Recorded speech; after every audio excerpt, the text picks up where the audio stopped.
Good morning, everyone. Welcome to today's episode of the Healthcare Regulatory Roundup Compliance Webinar Series. Today's topic is Tightening Your Belt, Prepare for Site-Neutral Payment Reforms. PYA is happy to present today's webinar on this important topic. You may submit questions during the webinar by typing a message into the Q&A pane of the control panel. Also, immediately following the end of the webinar, you'll be asked to complete a short survey and submit any additional comments or questions.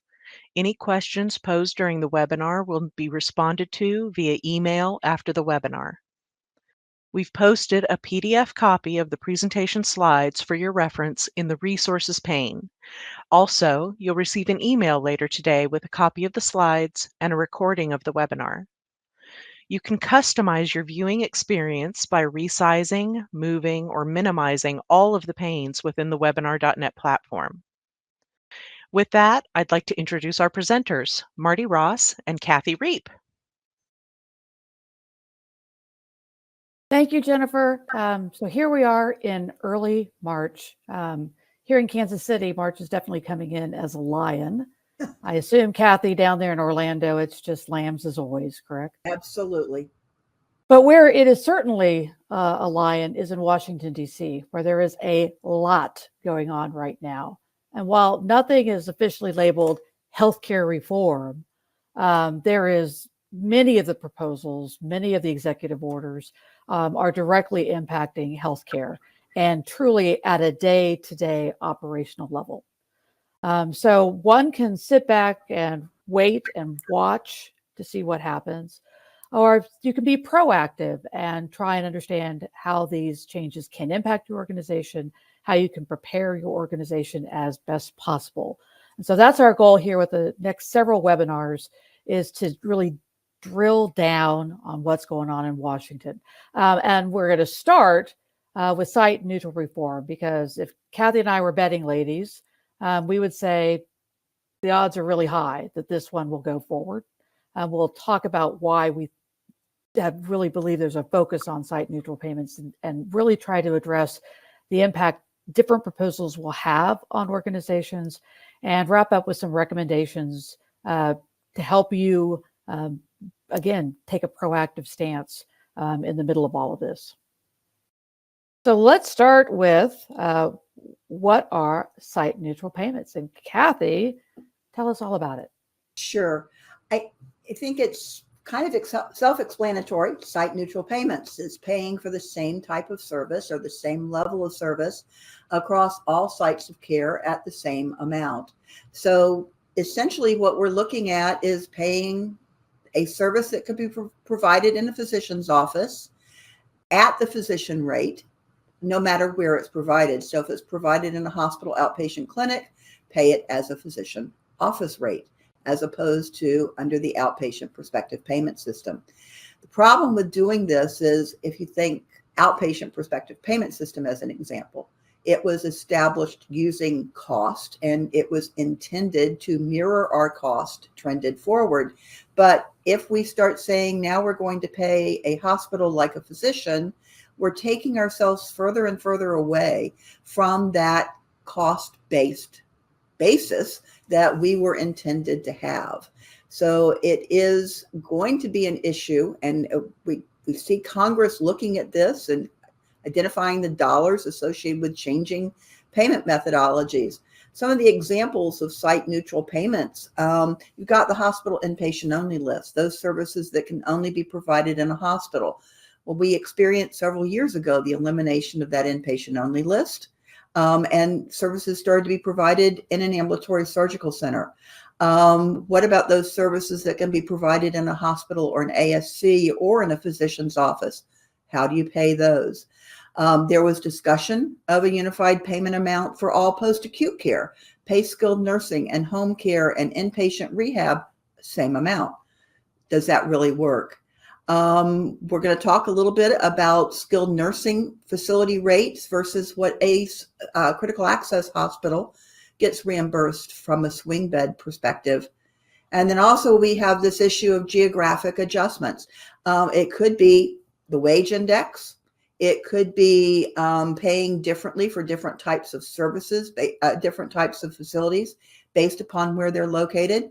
But as an example, we've got a lot of urban areas that are currently classified under the Medicare program as rural. Is this something that Congress is going to strike down and say we can't have in the future?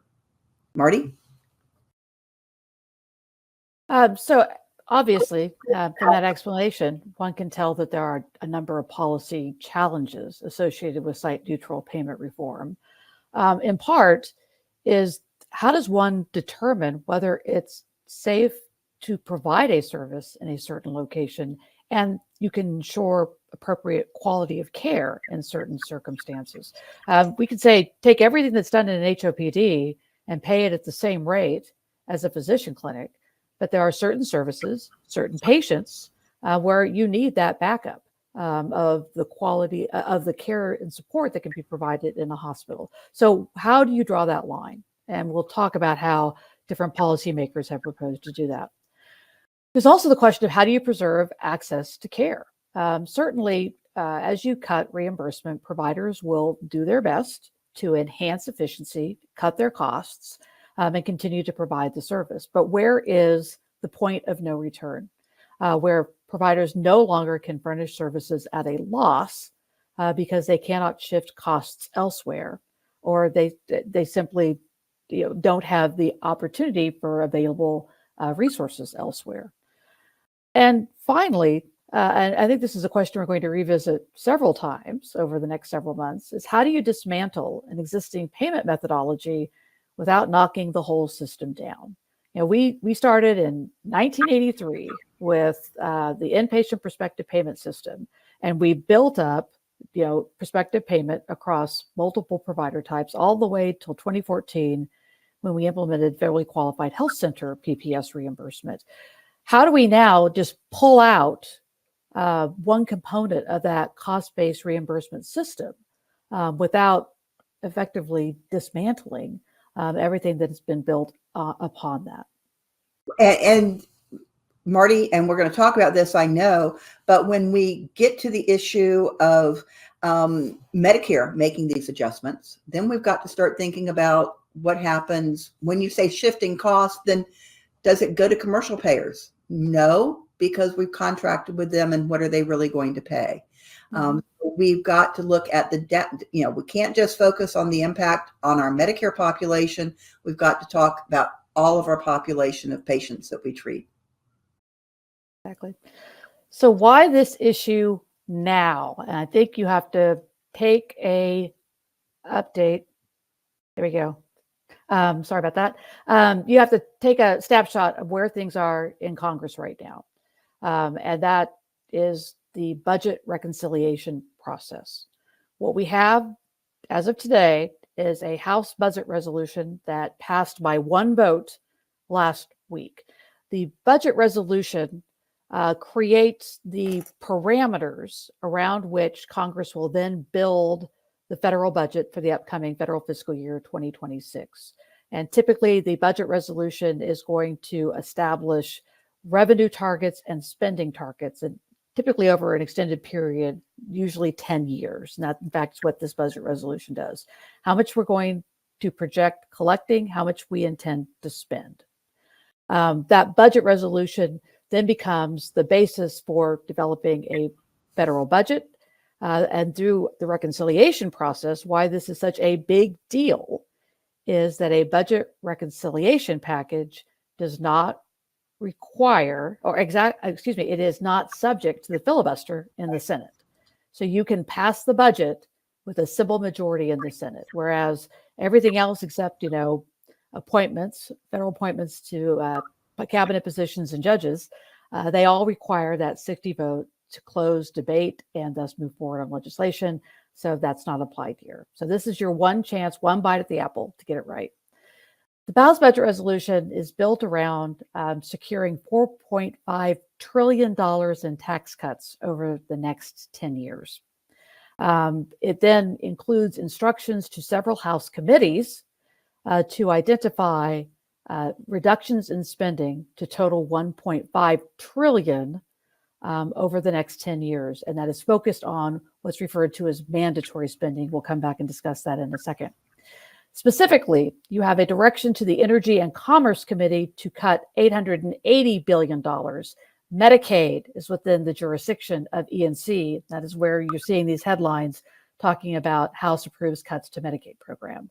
The Agriculture Committee has been directed to find $230 billion. Agriculture, of course, has the SNAP program, food stamp program. So again, you're seeing those same headlines talking about those cuts. There are a number of other directives to other committees to reduce $1 billion here, $1 billion here, and eventually it's real money, right? Mm-hmm. We are on a short leash here. The committees are required to submit their proposed legislation to the House Budget Committee for drafting of the final bill. Their work is to be completed by March 27th, right at 3 weeks from today. I just checked the E&C website. They have no hearings or any markup scheduled with respect to the budget resolution yet, but we are certainly watching that carefully. But here's the kicker and the real problem for those of us in the healthcare space.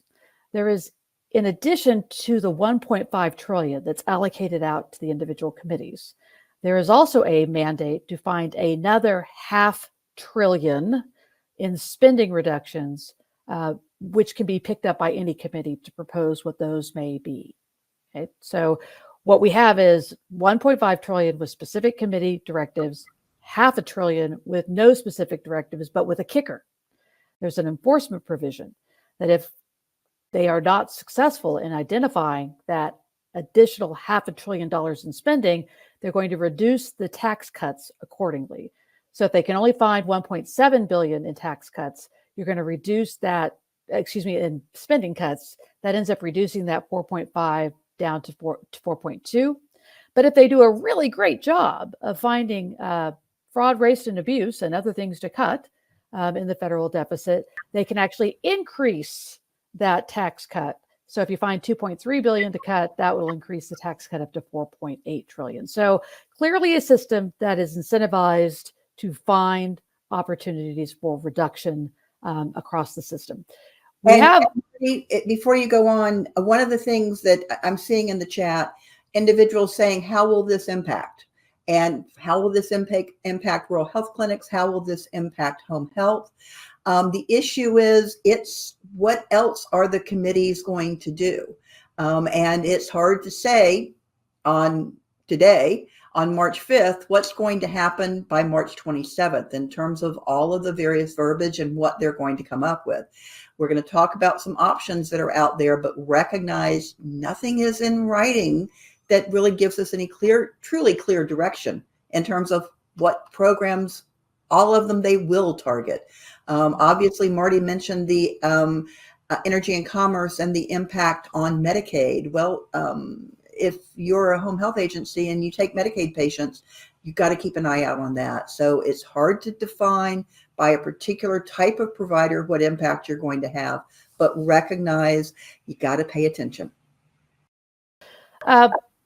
If the House bill, the House budget resolution, which is sometimes referred to as one big beautiful bill, because it is doing two things at once. It's renewing the 2017 tax cuts and extending additional tax cuts in certain areas. It is also providing for additional spending for defense and border security, and then it has the pay-fors, obviously the cuts, built into it.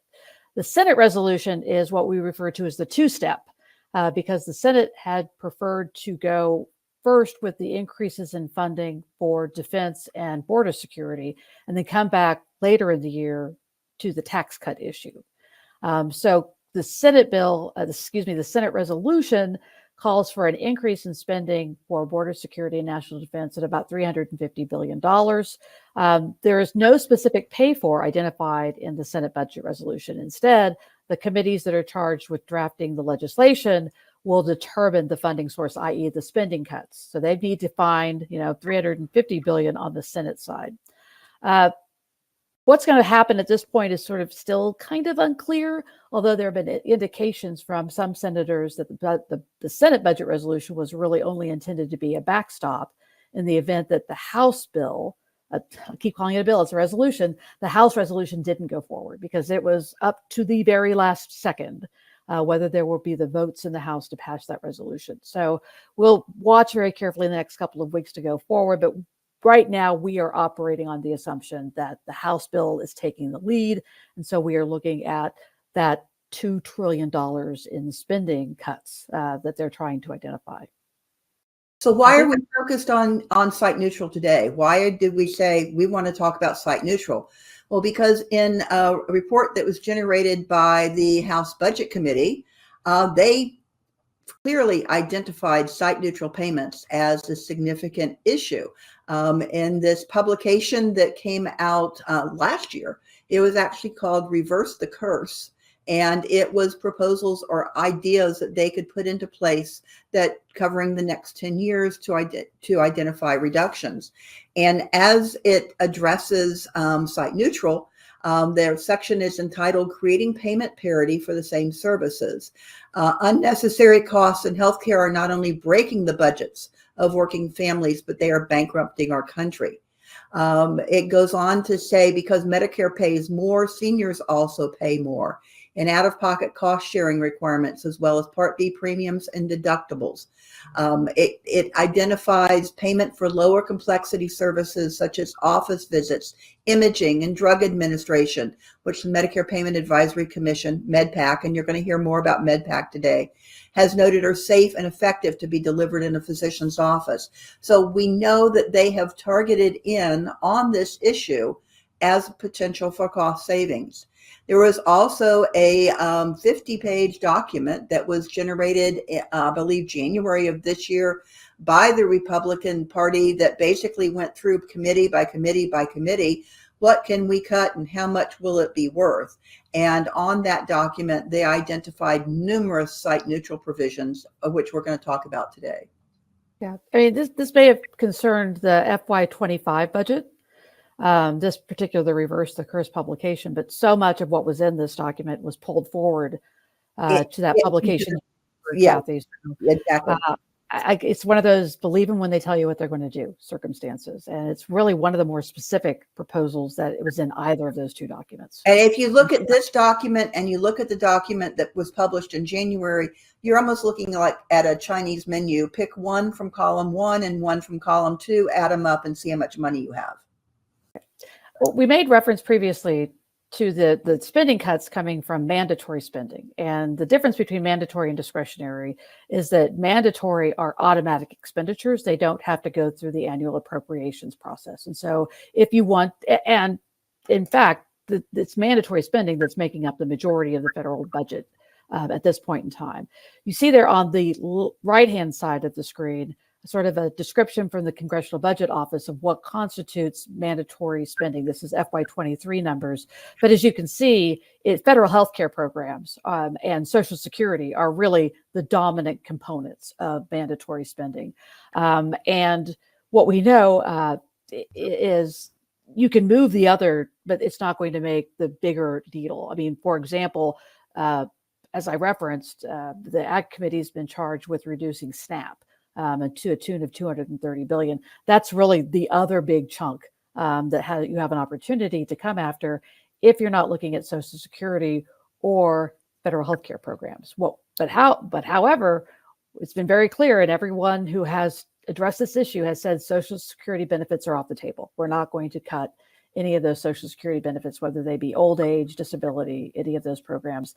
That's not part of the program. However, they also say that we're not going to cut Medicare benefits to seniors. That's off the table as well. So coverage may remain the same. The issue is what happens to the payments to providers. And therein is the opportunity for mischief in terms of budget cutting. And as we've referenced at the top of that list is site neutral budget reforms. I didn't say that correctly, which weighs in, and the numbers vary, but it's generally around $150 billion over 10 years for these reforms. So Kathy, what are other options as you referenced your Chinese menu? Yeah, 340B drug payments. I mean, currently you're reimbursed for your 340B drugs at average sales price plus 6. Will it be average sales price? Will it be average sales price minus? That's why you see this variation in terms of the 15 billion versus the 73.5 billion dollars. That essentially becomes it depends on which one they pick. Do we do average sales price, or do we go down average sale price minus? Payment for Medicare bad debts. This has been an issue that's been on the table for years. We used to get reimbursed 100% of our Medicare bad debts, currently reimbursed 65%. Will we see a further reduction? Will they eliminate completely reimbursement for bad debts? Drop it down to 45, 25, eliminate it completely. Those are the options that are on the table. Revise the payment methodology for graduate medical education payments. Will they consolidate the payments into a different program where they are literally not paying you as an add-on to your inpatient prospective payment system, but a different methodology? Will they just reduce the pool of money that is available?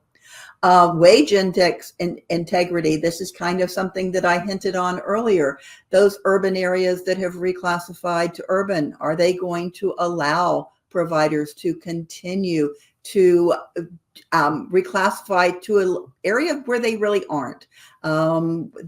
We've had geographic reclassification since almost the beginning of the inpatient prospective payment system, but will they let us continue? Physician payments. You can see the reform for physician payments, $10 billion. Issue is we want to see reform of the physician payment methodology that is a plus, not a minus, to increase overall reimbursement for physicians.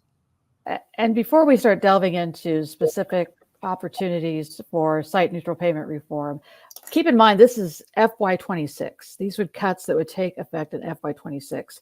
We still have the small issue of not enough money to finish out FY25.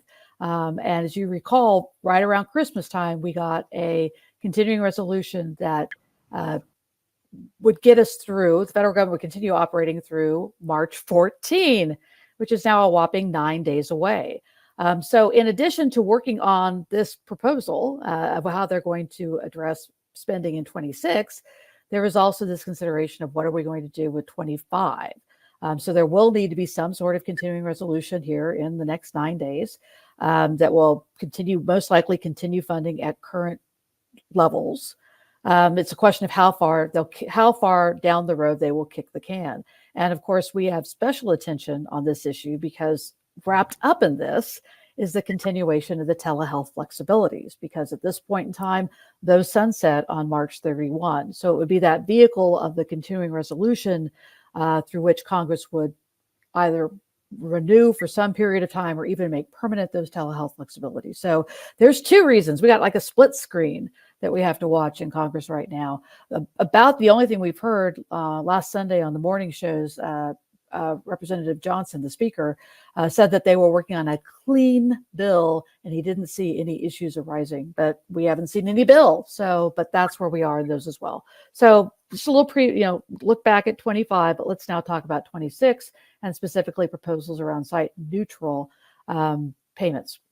So why do we have different payments at different locations? You start with just how the hospital outpatient prospective payment system works. Okay, it is a prospective payment system, meaning that it is not directly tied to the provider's costs in delivering the service. It is a method we're very familiar with. There's a conversion factor that is multiplied by the weight assigned to a given service, and then there are a series of adjustments. Those weight assignments are the ambulatory payment classifications, or APCs. So different HCPCS codes crosswalk over to assigned APCs, which have a value and then a weight assigned to them. And then again, you multiply the conversion factor by the weight. So let's talk more deeply on the subject of a conversion factor. This is the base rate that's intended to represent the national average cost for an average Medicare case described as a 1. So if you think of the average case is 1, right, then the weights of the APCs vary that 1. So it may be 1.6, it may be 0.7. So the base rate, again, is that intended to be reflective of the national average cost.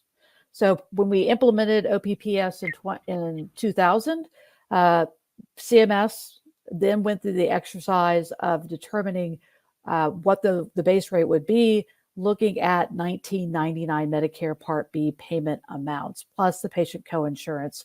So that became where we started. We started in 99, where we were on cost-based reimbursement levels, and then we are moving them forward based on annual adjustments, the annual update for that. Just to refine the payment amount, the conversion factor is adjusted 60% based on hospital wage index. So that adjusts for the wages, the cost of labor within your specific market. And then we go through this market basket adjustment with certain additional adjustments made based on productivity, just to, again, true up and prevent any gaming of the system, as they say, with those types of adjustments. So again, I just want to reiterate, this system, though it's prospective payment, has at its roots cost-based reimbursement and a continuing process to adjust those roots to account for changes in the marketplace. And the changes that we're going to talk about are taking us further and further away from those roots of based on cost. Right. So we get to this issue of same service, different Medicare reimbursement, depending on where the service is delivered. So if you are at a freestanding physician clinic, your reimbursement is paid under the Medicare physician fee schedule rate at what's referred to as the non-facility rate. So it is that rate is a combination of work RVUs, so the practitioner effort, practice expense RVUs, and the malpractice expense RVUs. You add those together, multiply by the conversion factor, whammo, you've got the payment under the Medicare physician fee schedule for freestanding physician clinics. If you are at HOPD, the reimbursement there is split, shall we say, and you'll often hear the term split billing. The hospital is reimbursed for its costs associated with the delivery of the service under OPPS. And that is the particular service defined by its HCPCS code is then crosswalked over to the APC. But note, there are many services that can be furnished in an HOPD that do not crosswalk to an APC, meaning there is no additional reimbursement for the hospital for that particular service. If you want to get and dive deep, the source on this is Addendum B of the annual OPPS rule. That is the crosswalk with the pages and pages of HCPCS codes that are then crosswalked over to an assigned APC, and you see the weight for the APC there. There are then also assigned status indicators, because CMS appreciates that, well, if you provide this service at the same time you're providing that service, it would be duplicative to pay you certain costs. And so we have status indicators that say, if A, then not B. If C, pay half of D. There's a whole list of those status indicators that are assigned. In addition to the hospital being reimbursed, then if there's a practitioner who is furnishing a professional service, in addition to the technical facility costs associated with that service, that practitioner is paid for the professional services furnished in an HOPD on the Medicare physician fee schedule, but at a different rate, what we refer to as the facility rate. That rate is lower because it is an adjustment on the practice expense RVU. So you don't get the same level of reimbursement you get in the Medicare, in the non-facility rate under the Medicare physician fee schedule. You get that lower downward adjusted practice expense. Then the truth is, it's if you in fact have a HCPCS code delivered, a service delivered in an HOPD, that reimbursement is going to be higher than the reimbursement for the same service delivered in a clinic, because the practice expense RVU is not as high as the APC assigned weight. The issue, of course, is if the service is not crosswalked to an APC, no dollar payment to the hospital, or if it is subject to these status indicators, you'll see a lower payment. So it's not always exactly a one-to-one measure. The third payment methodology is ASC reimbursement, ambulatory surgery center reimbursement, limited to those procedures that are on the approved ambulatory surgery center list. You have to be, for Medicare purposes, got to be on the list or you don't get paid. It's very simple. They're paid at a percentage of the HOPD rate, which is approximately 60% of the OPPS rate. And again, the practitioner is paid separately for any professional services provided in the AFC, again, at the Medicare physician fee schedule facility rate. Oops. So it kind of is pretty easy to say, well, why should you get paid more if you're delivering the service in the HOPD? And this is what critics are critical of this payment methodology. You very often hear that this system has driven hospital acquisition of physician practices, and that in turn has been driving up commercial rates. And that's true. Hospital ownership of physician practices has increased from about 24% up to 28% since 2004. So definitely seeing that increase. However, at the same time, look at corporate ownership of physician practices. So this is the insurance companies and private equity buying up physician practices. That has increased from 14.6% in 2029 up to 30% in 2024. And remember, these folks don't have the incentive of HOPD reimbursement. They are also increasing their acquisition of these clinics, creating the same issues. You also hear this issue in the quote that Kathy read from the Reverse the Curse, that this all results in higher out-of-pocket costs for Medicare beneficiaries. But keep in mind that 89% of traditional Medicare beneficiaries have some sort of additional coverage that generally covers either copays or deductibles. 42% have Medigap. There are union-sponsored benefits for another 31%, and 16% have Medicaid. So when we say out-of-pocket for a Medicare beneficiary, we're talking about that 11% that doesn't have coverage, and then the potential of increases in the actual premiums that are paid for these services as well. And then finally, you have the argument providers need incentives to improve efficiency by caring for patients at the lowest cost site appropriate for the condition. But remember, if you're providing a service at an HOPD, you are still responsible for complying with all applicable regulatory requirements, including the obligation to provide emergency care services and to maintain standby capacity. So yes, the cost structure is higher in an HOPD. And the question then becomes, if you don't pay for those costs through these payments, you adopt site neutrality, where do these costs go in the system? And that becomes the issue of cost shifting. And Martie, are the critics saying anything about quality? No, Kathy, they are not. And they are not and when we get to the question of how do you determine whether a service is safe to provide in a physician clinic, the metric has it been provided in a physician clinic, as opposed to any site of actual measure of the service itself.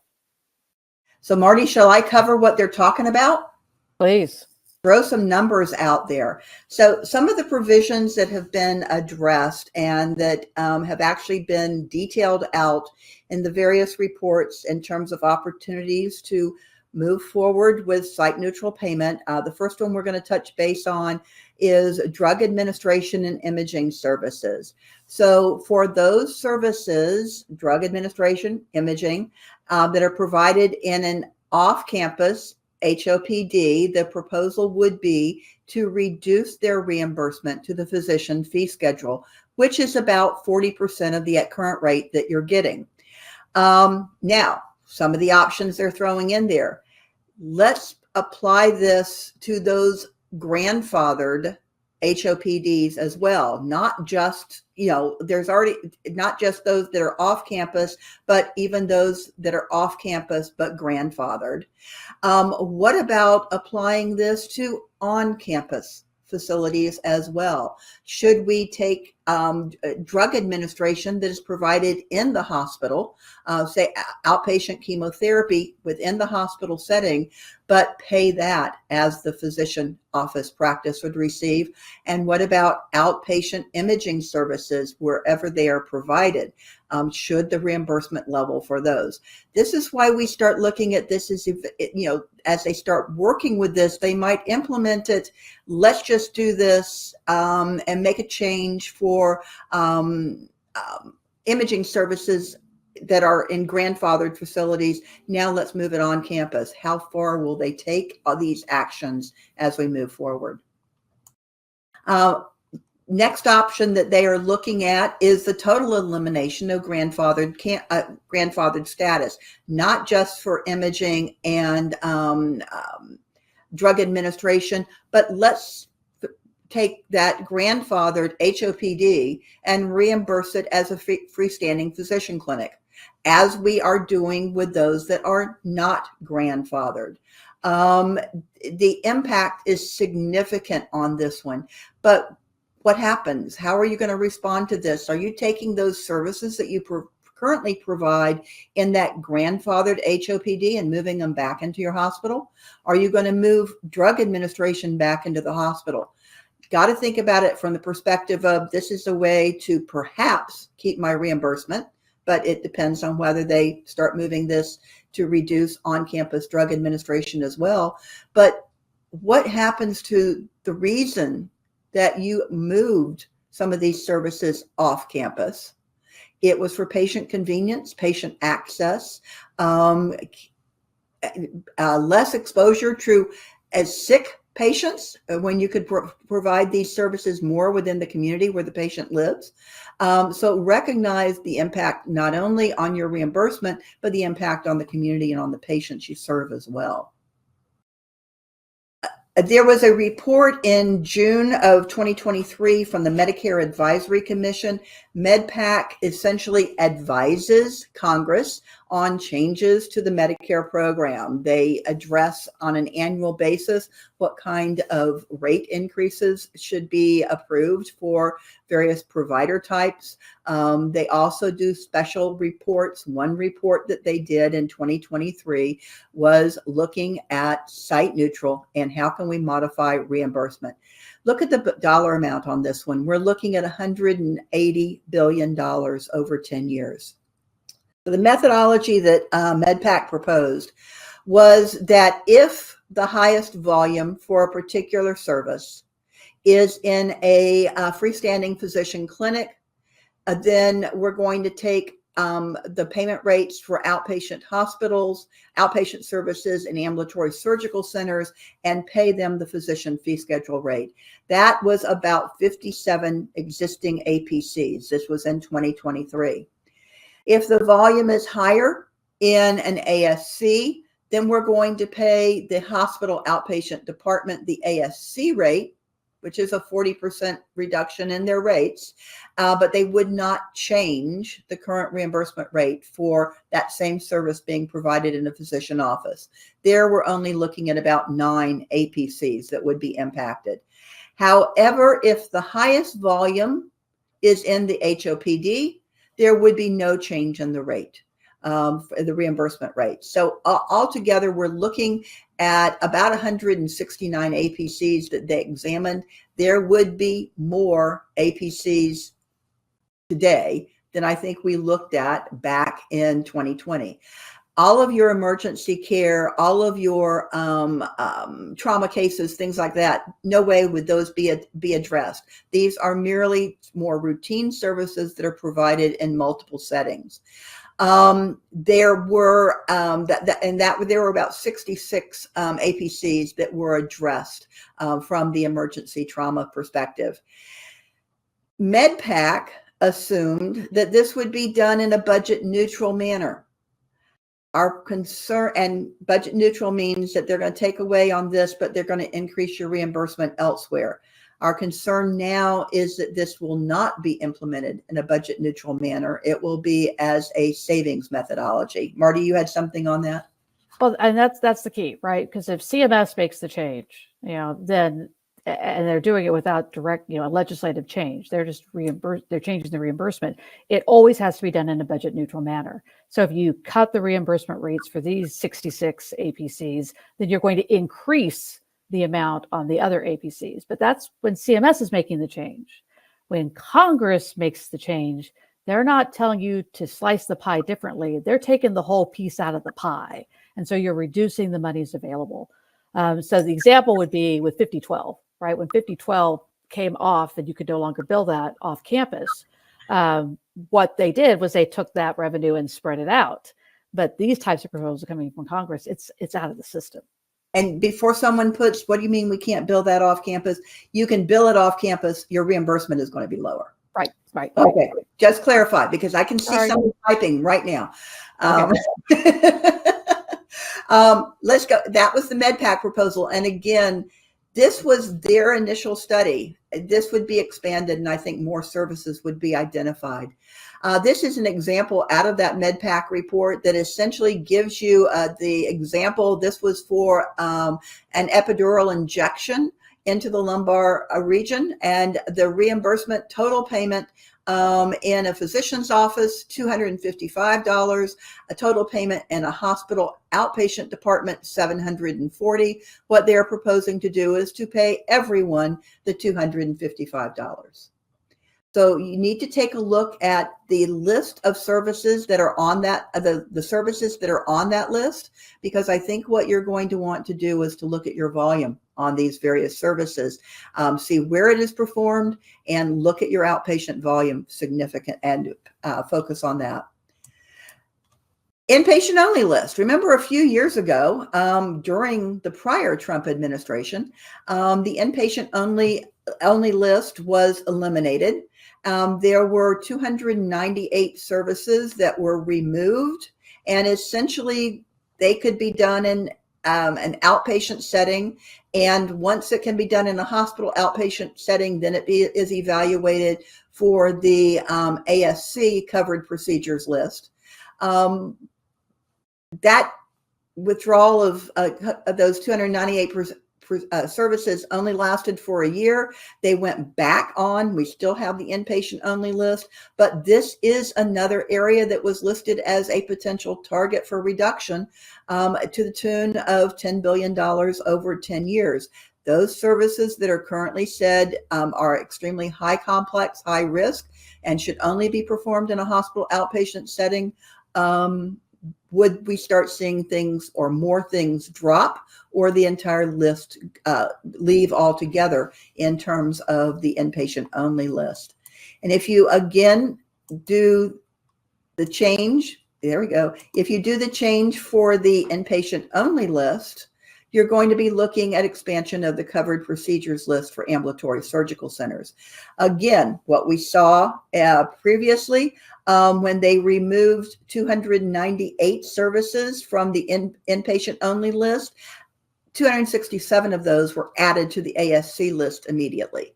They have now been taken off of the ASC covered procedures list, but these were services that essentially CMS decided they could be performed in an ambulatory surgical center. And to me, to go from inpatient only to ASC within the same year is very dramatic. So this is another area of concern. There was a, okay, what's going on here? There was a proposal for a unified payment rate for post-acute care that would essentially make skilled nursing, inpatient rehab, home health, and even long-term acute care. They evaluated all of those to make a single unified payment system, basically do a single payment methodology rather than the multiple PPS systems, prospective payment systems. Rather than multiple systems, there would be a single one, but then with some adjusters based upon the actual facility or location of the services being rendered. Right now, not a lot of focus on this one because of modifications to both home health and skilled nursing prospective payment systems and the 30-day payment methodology. This is, they feel that they have addressed what they need to for now. Last but not least is we're very concerned about swing beds in critical access hospitals. There was a report from the Office of Inspector General that essentially said that the Congress could save billions of dollars in the Medicare program if the swing bed services in critical access hospitals were reimbursed as skilled nursing facility beds. The CMS essentially has said, the OIG said that they recommend that CMS seek a legislative change to allow it to reimburse critical access hospitals at the lower rate. And CMS argued that reduction would likely impact the ability of cause to continue to be viable. However, in the team transforming episode accountability model final rule, they said perhaps hospitals that transfer patients to a critical access hospital swing bed should transfer to a SNF bed instead, because it would save them money. So where they are saying at one point an argument to the OIG that this would impact the viability of rural hospitals, they are saying in another rule, maybe it'd be a good idea. You'd save some money, providers. So concerned about where they might take us there. Martie? Yeah. Those of you that have been around rural health, you're thinking to yourself, didn't I see that report a few years back? And yes, it's a regurgitation in some ways of a prior OIG report where they went after swing bed reimbursement. They, however, failed to make, and a little bit on my soapbox here real quickly, Kathy, but in their analysis, they say the comparison is between the daily rate of a SNF versus the daily rate of a swing bed. What they don't take into account is the impact on the total cost of care for the episode, because the data clearly shows that cost swing bed admissions are significantly shorter than SNF admissions, 5 days versus 30 days, roughly. There are fewer swing bed patients that are admitted again for inpatient care, so lower readmission rates for patients taken care of in a swing bed. More cost swing bed patients end up being discharged to home as opposed to another level of service, which is frequently occurs in SNFs. SNF patients have separate HOPD charges. So if you need a CT scan for a patient in a SNF, you load them up in the ambulance, you transport him to the hospital. Swing bed, you roll them down to the CT scan, and there's no separate charge. And finally, they're not taking into account the impact that would have on cost. Actually, there's a separate charge, but no separate reimbursement. No, well, right, exactly. No separate reimbursement for the cost. It'd be part of the cost-based reimbursement. But part of this is if you no longer had cost-based reimbursement for swing beds, that means your rates for inpatient services would go up because you'd no longer have the operating costs to spread across the bed. So again, just an example of how if you don't really understand how the payment system works and you try and pull something out to save money, you have a tendency to destroy the entire system, or at least do serious damage to components of the system. If you're talking about site of service differentials, then we also get to provider designations. So everything from the low volume hospital program, which is the enhanced program set to expire at the end of the month anyway, right now, Medicare dependent hospitals, so community hospitals, rural emergency hospitals, all of these are, even go so far as critical access hospitals. It's all a recognition of higher costs in these settings and adjusting reimbursement appropriately. So are we, by cracking or breaking that link between payment and costs, opening up even more mischief down the road? The other question is, well, we've just talked about Medicare at this point in time. What about the impact on commercial and employer-sponsored plans? And interestingly, we found a study that was done back in 2024, or at least published in 2024, where they looked at the estimate of the impact if commercial and employer-sponsored plans adopted the MedPAC recommendations. You see there on the screen what they expected the impact of that to be, a reduction in premiums, as well as increased federal tax revenue, because dollars would no longer be tax exempt because they were going to healthcare costs. So there's a pretty big carrot for commercial payers to reevaluate the systems they have. A lot of contracts are tied to the Medicare reimbursement model. So if the Medicare reimbursement model changes, you'll see those negative impacts on the commercial side as well. You are seeing some state and even federal legislation that is proposing that would prevent hospitals from charging any add-on fees or facility fees. So yeah, cost controls, that would be what we'd have there, or a rate control. And then we have just the changes in your negotiating position. Should Medicare go through site neutral reform, suspect that the payers would then, would be in a position to negotiate, well, why are you charging us differently? So that idea of cost shifting from commercial, cost shifting over to commercial by increasing rates. You already have the big payers saying we're not going to absorb losses in Medicaid, and presumably they're not going to absorb losses in site neutral, and in fact, likely to cut their site of service differential payments as well. And what we're going to be facing is that as we have hospitals that are trying to advocate against site neutral payments, We're going to be having employers, non-healthcare employers, but others within the area who are going to be saying, but it's going to save me money. My premiums are going to go down for my employees. My cost sharing is going to go down for my employees. So we've got to be very clear that there is a strong lobby that will have a different position than what hospitals and healthcare providers will have. Why, Kathy, a lovely transition over to now what do we do in all of this if we think the Congress is going to be prepared to act? And our best advice, know your numbers and identify your options. Now is the time at an individual facility level to be calculating your potential losses from different site neutral proposals, both at the department level and understanding the overall impact on your operating margin. Specifically, at this point in time, we would be recommending that you're running the options of drug administration, imaging, the discontinuation of grandfathering, the MedPAC proposal, and for those of you critical access hospitals with swing beds, the impact it would have if you lost that swing bed reimbursement. And I would stage that analysis by off-campus grandfathered, and then off-campus grandfathered, and then what if they do it on campus?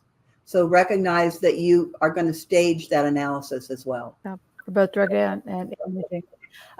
Include traditional Medicare, obviously, but also explore the impact on your commercial contracts that have current site of service differentials. So if you have an MA plan that is paying you a basis of HOPD rates, you need to consider what the impact would be if that follows on to a change that are made in Medicare payment methodology. The other half, once you know your numbers, it's time to identify your options. How are you going to respond to lost revenue by department?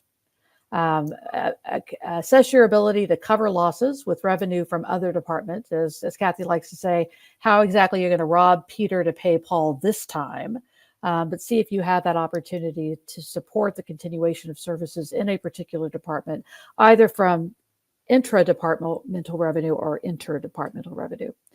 Explore, of course, expense reduction strategies that do not impact access to care, such as non-clinical reductions in force, changes in salary and benefit for current staff, or scaling back planned capital investments. And it's scary as we're seeing more and more headlines of hospitals going through reductions in force of administrative staff, because they're already feeling these pressures on margin. This could increase that. Next is evaluating service reduction and relocation options. As Kathy discussed, you take all your infusion therapy and move it back on campus, and understanding what's the impact in terms of quality of care and access when you accomplish that. Can you increase volume sufficiently on the in-campus in an in-campus facility? I said that wrong. To generate access issues for your patients. Investigate opportunities for commercial payer rate or volume increases, and also value-based contracting options. Again, I think there's going to be minimal opportunity for cost shifting for some of this with commercial payers, but as the appeal of participation in value-based contracting grows, as you see more and more of this decline in fee-for-service reimbursement. Consider the impact on physician contract renewals, because in many cases, the math made sense for acquiring a physician practice when you considered the facility fees you would be able to bill. And if those are no longer available, the math may no longer make sense. Now, certainly the physician's compensation package was evaluated for fair market value, did not include in that compensation dollars that were attributable to any referrals made by that physician, such as facility fees. But if the revenue from a department has declined so significantly, what are your circumstances for continuing the employment of that physician?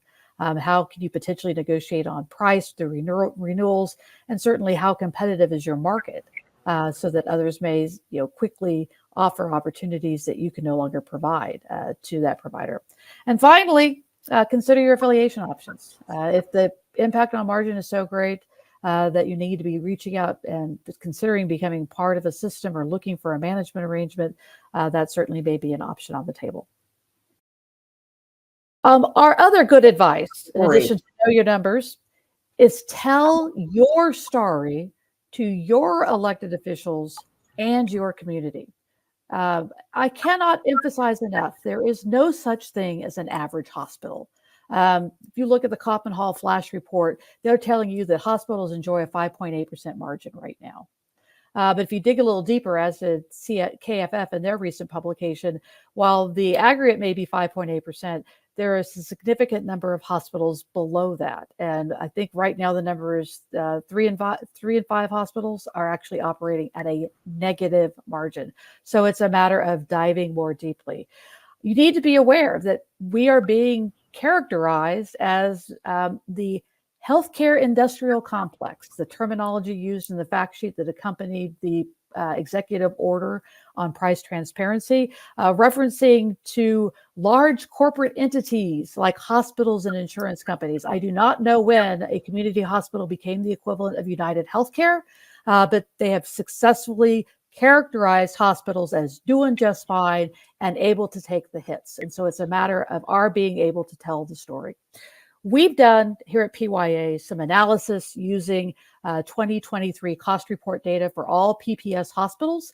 And you can see here the variations in total margin, both median and average, measured 2 different ways. You see in the ownership type of hospital, significant differences in margin as well. But let's take this a step further. Let's actually look at it by quartiles. And what operating margin does at the quartile level. And again, you see these differences in ownership type from a for-profit, not-for-profit, government hospitals like county-owned hospitals, for example.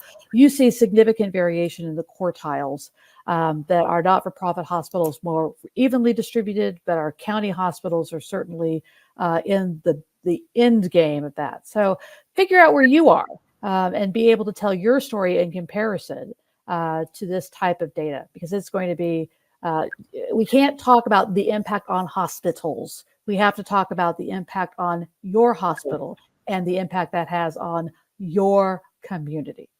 You can see similar type of analysis on total margin as we did on operating margin. Luckily, y'all get the slides, so you can take a deeper look at this and in that type of analysis. And let me throw in one thing real quick. We keep saying, tell your story about your hospital. Please make sure that you do that. I know that there are some people on this call who are not on the finance side. They're more on the advocacy side within their organization. You have got to make sure that you tell your story. Don't just rely on someone else to tell it for you, because again, you are not average. You've got to address your story.